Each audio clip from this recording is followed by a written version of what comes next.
ये तस्वीरें हैं संगम नगरी प्रयागराज की, जहां प्रकृति का प्रकोप एक बार फिर भारी पड़ा है। गंगा और यमुना, भारत की दो पवित्र नदियां, अब जल प्रलय का रूप ले चुकी है। बीते कुछ दिनों से हो रही लगातार बारिश और पहाड़ी इलाकों से छोड़े गए पानी के चलते दोनों नदियों का जल स्तर तेजी से बढ़ा है और अब इन नदियों ने खतरे का निशान पार कर दिया है। प्रशासन के लिए ये स्थिति चिंताजनक है और आम लोगों के लिए ये संकट की घड़ी है।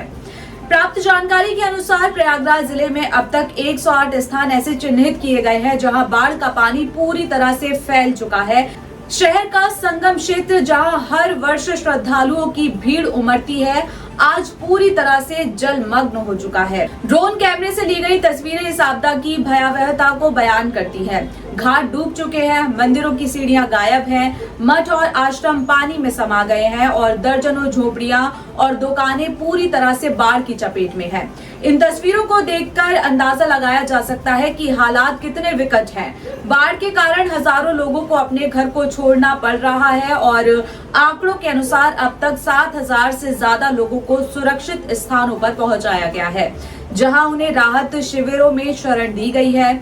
इन शिविरों में प्रशासन द्वारा भोजन, पानी और जरूरी मेडिकल सुविधाएं उपलब्ध कराई जा रही है, लेकिन जमीनी स्तर पर समस्याएं अभी भी बनी हुई है। हमारे संवाददाता से बातचीत करते हुए एक स्थानीय निवासी ने कहा कि हम लोग बहुत परेशान हैं। सबसे ज्यादा दिक्कत खाने पीने की है, न पीने का पानी है, न राशन। बच्चे भी बेहद परेशान है। बहुत दिक्कत है भैया। 20 रुपए किलो की सब्जी आज 60 रुपए 80 रुपए किलो बिक रही है। जहाँ लोग 1 किलो ले रहे हैं, देख करके अपना पानी डाले काम चला रहे हैं। भाई उनको पेट पालना है, परिवार चलाना है। परेशानी सभी को है, जो छोटे तबके के लोग हैं। भाई बड़े लोगों को कोई दिक्कत नहीं है। इस समय बहुत महंगी है। आम जनता की जो है बजट के बाहर हो गई है। बाढ़ आने के कारण जो है सब्जियां बहुत महंगी हो गई हैं। जो दाम आसमान छू रहे हैं। इस समय रुपए किलो थी, इस समय 50 रुपए किलो बिक रही है। इस समय काफ़ी महंगे रेट में बिक रहे हैं। इस समय जो जनता की जेब से बाहर हो रहे हैं, कारण जो है बाढ़ में डूबने के कारण सब्जियां काफ़ी महंगी हो गई है। इसका अरे भैया बताएं, बारिश भी हो गई है। बारिश के जस्ट जमुना जी, गंगा जी बाढ़ की गई है। इसके वजह से सब्जी बहुत ज़्यादा, जो सब्जी 20 रुपए 30 रुपए बिक रहा था, वो 50 रुपए 70 रुपए 80 रुपए किलो हो गया।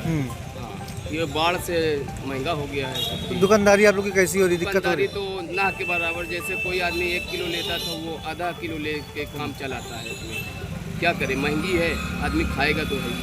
बस यही है, फर्क पड़ा है भैया। हाँ, बहुत फर्क पड़ा। अभी जब थोड़ा हटा है, फिर 1 इंची तक हटी बस। अरे अभी आवा कि पानी उमेर था, पानी अभी निकल नहीं रहा है। इधर देखिए, पूरा जैसा है, बहुत दिक्कत है जी। खाने पीने की दिक्कत है, हर चीज परेशानी रहने की। हमने सब डूब चुका है हमारा लोग। गौ घाट 722 में आता है मुफ्तीगंज, और यहाँ पे जो है बहुत सी सारी दिक्कतें हैं, प्लस पानी की, खाने की, रहने की, हर तरह की दिक्कतें हैं। इलेक्शन होता है तो सब आते हैं, इलेक्शन नहीं है तो कोई दिख नहीं रहा है। हालात की गंभीरता को देखते हुए एनडीआरएफ, एसडीआरएफ और जल पुलिस की टीमें लगातार राहत और बचाव कार्य में जुटी हुई हैं। नावों और लाइफ जैकेट की मदद से लोगों को बाढ़ग्रस्त इलाकों से सुरक्षित बाहर निकाला जा रहा है। प्रशासन के अधिकारी, विशेष रूप से जिला अधिकारी और पुलिस कप्तान खुद ग्राउंड जीरो पर डटे हुए हैं और हर स्थिति पर पैनी नजरें बनाए हुए हैं। प्रभावित इलाकों में स्कूलों को बंद कर दिया गया है और आवाजाही पर नियंत्रण रखा जा रहा है ताकि कोई अप्रिय घटना ना हो। बाढ़ की स्थिति ने न सिर्फ आम जनजीवन को अस्त व्यस्त किया है, बल्कि धार्मिक और सांस्कृतिक स्थलों को भी क्षति पहुंचाई है। संगम, जहां गंगा, यमुना और अदृश्य सरस्वती का मिलन होता है, इस बार श्रद्धा के बजाय संघर्ष का प्रतीक बन गया है। नावें अब तीर्थ यात्रियों को नहीं, बल्कि बाढ़ में फंसे लोगों को बचाने का माध्यम बनी हुई है। प्रशासन लगातार अलर्ट जारी कर रहा है और जनता से अपील की जा रही है कि वे अफवाहों से बचें और केवल आधिकारिक सूचनाओं पर भरोसा रखें। तो फिलहाल प्रयागराज में हालात बेहद गंभीर बने हुए हैं। प्रशासन अलर्ट है, लेकिन हालात सामान्य होने में अभी समय लग सकता है।